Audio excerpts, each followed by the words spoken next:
میں جوان ہوں تو میں کیا کر رہا ہوں اپنی جوانی کے لیے؟ کیا میری پلاننگ ہے؟ کیا میرا فیوچر فورکاسٹ ہے؟ میں کہاں جا رہا ہوں؟ دنیا کدھر جا رہی ہے؟ میں کہاں جا رہا ہوں؟ یہ بہت مہم ہے عزیزان محترم. میرا اپنے جوانوں سے مطالبہ ہے کہ اپنے آپ کو دنیا کی ہر فیلڈ میں آگے لے کر آئیں, ایجوکیشن میں آگے لے کر آئیں. کیوں اپنے آپ کو لوگ گریٹ سمجھتے ہیں؟ کیوں اپنے آپ کو سمجھتے ہیں کہ ہم نہیں کر سکتے؟ کیوں نہیں کر سکتے؟ مگر جو کر رہے ہیں ان کے پر لگے ہوئے ہیں. مگر جو اسپیس پر جا رہے ہیں, جو دنیا کے نئے نئے جو ہے وہ پلانٹس کو جو ہے وہ نکال رہے ہیں, جو ٹیکنالوجی بنا رہے ہیں, وہ کون ہے؟ کوئی اور مخلوق ہے. جب خدا کہتا ہے کہ تم محنت کرو, تم ہمت کرو, میں تمہارا ساتھ دوں گا, مگر میں تبھی کروں عزیزان محترم کہ جب تک میری زندگی میں کوئی ہدف نہیں ہوگا. میری زندگی میں ہدف نہیں ہے. ہم شارٹ کٹ, بس میں یوں کر لوں, یہ کر لوں, یہ کام ہو جائے, یہ 4 پیسے یہاں سے آ جائے, وہاں سے آ جائے. عزیزان محترم, جس امام کے ماننے والے ہیں وہ کائنات کا CEO ہے, کائنات اس کے اختیار میں ہے, اور ہم ایک چھوٹی سی کمپنی پہ خوش ہو جائیں. میں کیوں نہیں پرواز کر پا رہا؟ کیونکہ میں سوچ نہیں رہا بڑا, میرا ہدف نہیں ہے. ایک اسپیکر کہنے لگا کہ ایک ٹیچر کلاس میں اپنے گئی, اس نے دیکھا کہ بچہ جو ہے وہ بہت ہی عجیب و غریب ہے, دروازے کے ساتھ الٹی سیدھی مستیاں کر رہا ہے. میں گئی تو مجھے غصہ آیا, میں نے کہا کلاس سے باہر نکل جاؤ. نکل گیا. میں نے پرنسپل کو جا کے بولا کہ یا تو میں ہوں یا تو یہ بچہ ہو. برداشت نہیں کیا کہ بچہ بدتمیز ہے, نکال دیا اس کو. پھر میں جب ٹیچرز کے ساتھ روم میں گیا تو میں نے کہا کہ میں نے یہ کر دیا. تو ایک ٹیچر نے کہا کہ آپ کے پاس سارے وہ الفاظ نہیں کہ آپ سب دروازے کھول سکیں. تو مجھے بہت غصہ آیا, لیکن میں بیٹھ کر میں نے سوچا کہ صحیح کہہ رہا ہے. میرے الفاظ وہ نہیں کہ جو ہر دروازے کی چابی ہوں.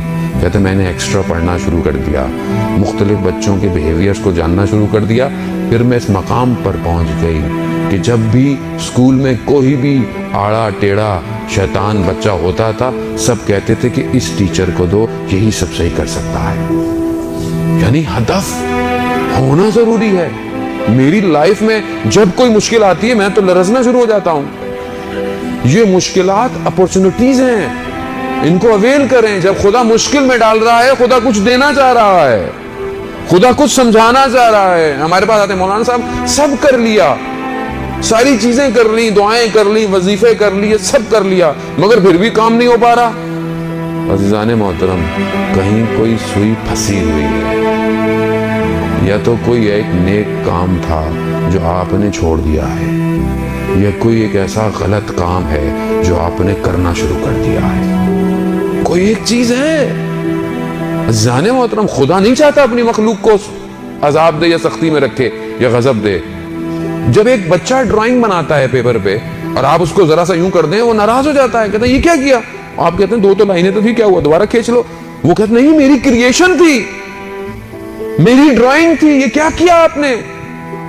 جب ایک بچہ ایک کاغذ کی 2 لکیروں کو نابود ہوتے ہوئے نہیں دیکھ سکتا, تو وہ خالق اپنی مخلوق کو کیسے پریشان دیکھ سکتا ہے؟ کیسے دیکھ سکتا ہے؟ عزیزان محترم, وہ بچانا چاہتا ہے کہ تم جو سوچ رہے ہو, جو کر رہے ہو, تمہارے ہاتھوں میں بہتر نہیں ہے. وہ اسی لیے پیچھے لاتا ہے بار بار, نہیں کرو, نہیں ہو رہا, مصلحت الہی ہے, خدا بہتر جانتا ہے. شہید سغیوت مرحوم عبداللہ البلادی سے واقعہ نقل کرتے ہیں کہ بو شہر کے رہنے والے تھے. کہتے ہیں کہ کافی پرانی بات ہے, لوگ حجوں میں پیدل اور کشتیوں میں سفر کیا کرتے تھے. اصفہان سے علماء کچھ لوگوں کے ساتھ آئے, ان کو وہاں سے کشتیوں پہ نہیں بیٹھنے دیا گیا کہ وہ حج کی طرف جاتے. بہت ان کو برا لگا کہ ہم 1 مہینے کی مسافت طے کر کے آئے ہیں, جس طرح 1 مہینہ لگا ہمیں یہاں تک, اب ہم واپس نہیں جائیں گے. خیر ان کو اختیار میں ایک مسجد دے دی. اب وہ مسجد میں نماز, اور اس کے بعد مجلس, اور مجلس میں گریا, شدید گریا, توسل امام حسین علیہ السلام سے کہ ہم تو اللہ کے گھر کی زیارت کے لیے آئے تھے. کہتے ہیں 4-5 دن مسلسل یہ ان کا